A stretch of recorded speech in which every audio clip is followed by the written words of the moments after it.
በመቀጠል የተከበሩ አቶ ቡልቻ 2 ደቂቃ አሉት። አመሰግናለሁ ክቡር አፈ ጉባኤ።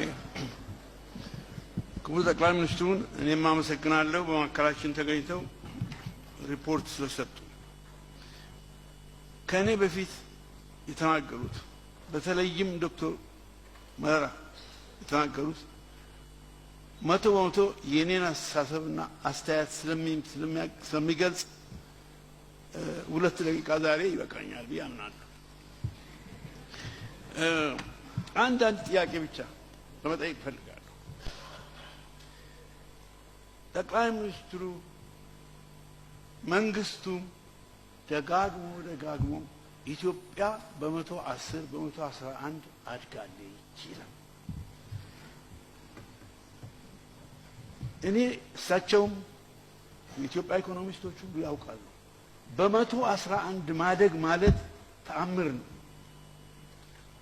ይህን ተአምር የሰራችው ቻይና እንዲያውም አሁን እየሰራች አይደለም፣ ታይዋን፣ ደቡብ ኮሪያ ናቸው።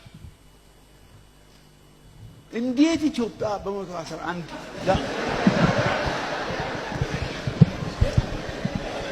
ኢትዮጵያ እንዴት አድርጋ ነው በ111 ያደገችው? አንጎላ አሁን በ112 ያደገ ነው። አንጎላ ለምንድን ነው?